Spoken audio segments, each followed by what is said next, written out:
बिलासपुर नाम के एक गांव में मोतीलाल नाम के एक सेठ रहते थे। अरे ओ मगन, किधर चला गया?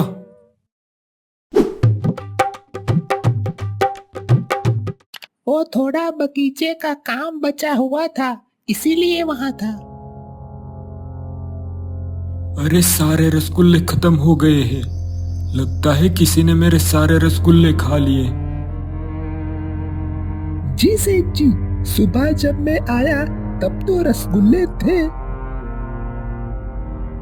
पता नहीं कहाँ चले गए सारे रसगुल्ले। तुम जल्दी से गांव में जाकर मेरे लिए रसगुल्ले लेकर आओ। जी सेठ जी, अभी गांव में जाकर दुकान से रसगुल्ले लेकर आता हूँ।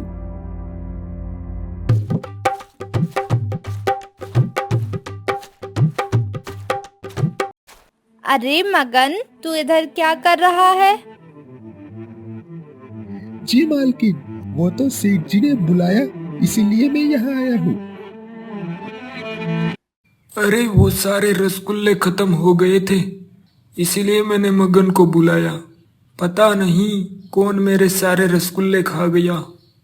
आप सारे दिन रसगुल्ले ही खाते हो, इसीलिए खत्म ही हो जाएंगे ना। मैंने तो ज्यादा रसगुल्ले नहीं खाए, सिर्फ 10 ही खाया था। अरे आप झूठ क्यों बोल रहे हो? सारी मिठाइयाँ आप ही खा जाते हो। मिठाइयाँ खाकर कितने मोटे हो गए हो। कल से मिठाइयाँ खाना बंद। ठीक है भाग्यवान, कल से मैं मिठाई नहीं खाऊंगा। आज तो मुझे आखिरी बार रसगुल्ले खाने दो।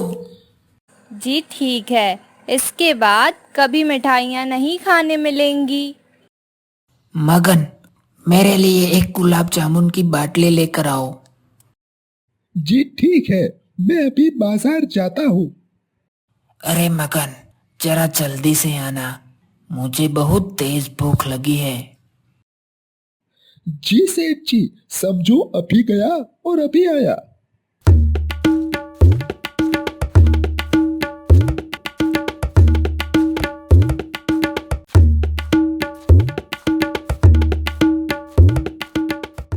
अरे आओ आओ मगन, बहुत दिनों बाद आया।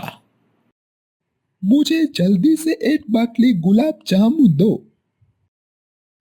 हाँ हाँ, अभी देता हूँ, पर तुम इतनी जल्दी में क्यों हो? वो क्या है ना, अगर ज्यादा समय लग जाएगा ना तो सेठ जी मुझ पर गुस्सा हो जाएंगे। अच्छा ऐसा है, ये लो तुम्हारे गुलाब जामुन।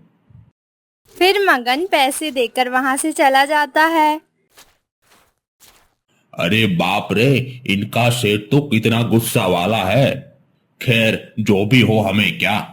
मगन जब रसगुल्ले लेकर घर पहुंचता है तो वहां सेठ का बेटा खेल रहा था।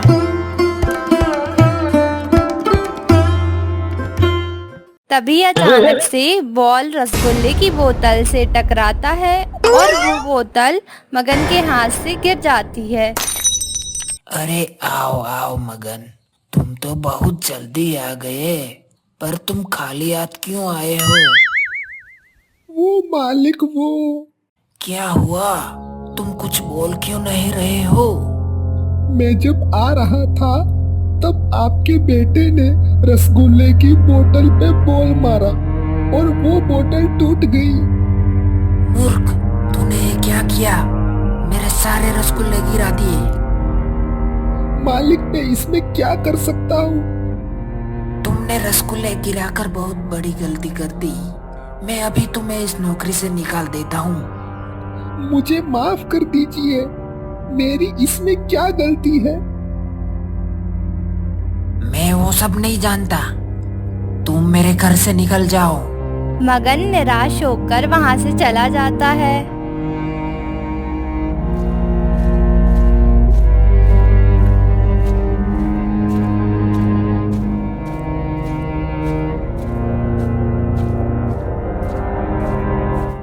सेठ जी ने मेरे साथ बहुत गलत किया है, मैं इसका बदला जरूर लूंगा। थोड़े दिनों बाद गांव में एक जादूगर आता है। सुनो सुनो सुनो, 5 रुपए में जादूगर का खेल देखिए। सुनो सुनो सुनो। अरे यार, कितने दिनों बाद हमारे गांव में जादूगर आया है। हाँ भाई, तुम्हारी बात बिल्कुल सही है।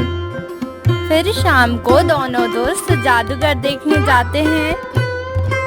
आइए आइए, जल्दी से टिकट लीजिए। थोड़ी ही देर में जादूगर का खेल शुरू होने वाला है। चल भाई, जल्दी से टिकट ले लेते हैं।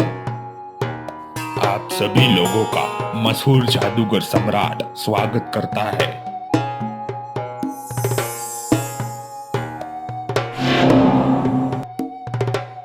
और इसी तरह से जादूगर का खेल खत्म होता है। आने के लिए आपका बहुत बहुत धन्यवाद। पापा पापा, मुझे भी जादूगर का खेल देखने जाना है। हाँ बेटा, बिल्कुल जाएंगे। कल हम दोनों जादूगर का शो देखने जाएंगे। अगले दिन सेठ जी और उसका बेटा जादूगर का शो देखने चले जाते हैं। आप सभी लोगों का मशहूर जादूगर सम्राट स्वागत करता है।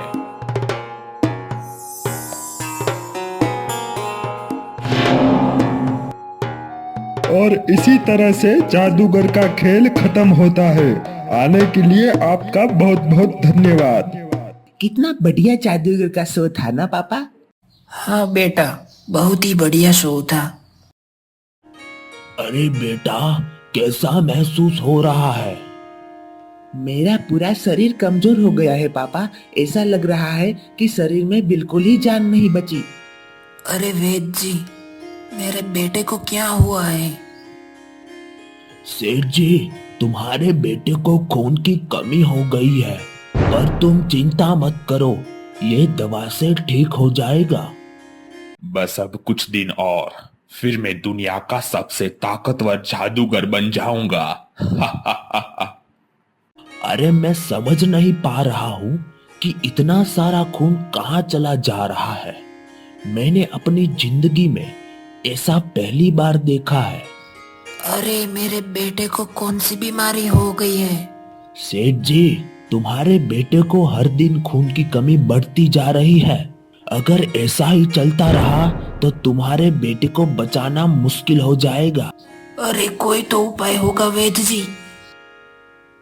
तुम एक काम करो, जो भी लोग आपके बेटे की बीमारी ठीक कर दे, उसको आप इनाम में 100 सोने की मोहरें देंगे, ऐसा इनाम रख दो। जी ठीक है। सुनो सुनो सुनो, जो भी व्यक्ति सेठ के बेटे को ठीक कर देगा, उसको सेठ 100 सोने की मोहरें इनाम में देंगे। सुनो सुनो सुनो। अरे भाई, अचानक ये सेठ के बेटे को क्या हो गया? पता नहीं यार, 2 दिन पहले तो जादूगर का शो देखने गया था। एक दिन रमेश को घर जाने में बहुत देर हो चुकी थी। वो घर ही जा रहा था, तभी वो बहुत बड़ा चमगादड़ को देखता है। अरे इतना बड़ा चमगादड़! मैंने पहली बार इतना बड़ा चमगादड़ देखा। चलो मैं इसका पीछा करता हूँ।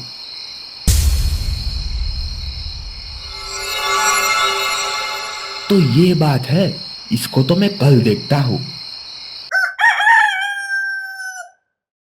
अरे राजू, तुम मेरे साथ चलोगे? हाँ भाई, बिल्कुल चलूंगा, पर बताओ तो सही कहाँ जाना है? तुम समझो कि हम दोनों को 100 सोने की मोहरें मिलने वाली है। फिर वो दोनों सेठ के घर की ओर निकल पड़ते हैं।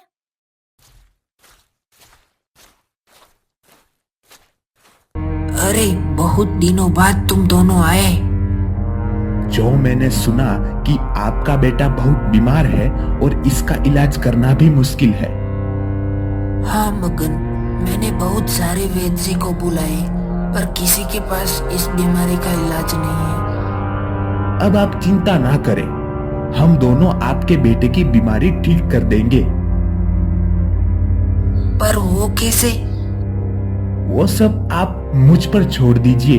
आज रात यहाँ घर में रुकने दीजिए।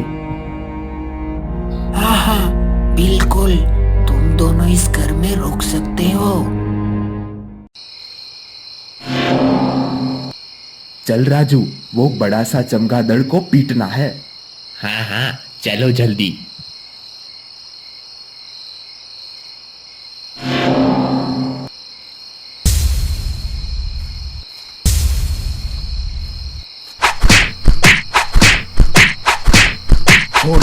छोड़ दो मुझे। तभी सेठ जी आ जाते हैं।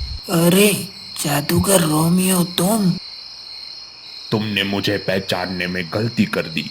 मैं वही नौकर हूँ जिसका तुमने अपमान किया था, इसलिए मैंने ठान लिया कि मैं इसका बदला जरूर लूंगा।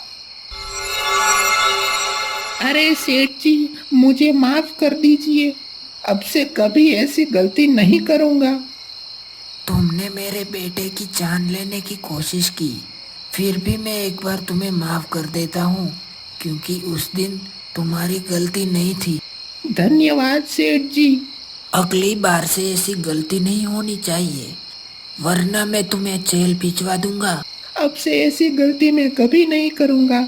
शाबाश, तुम्हारी वजह से मेरे बेटे की जान बच गई। ये लो तुम्हारा इनाम।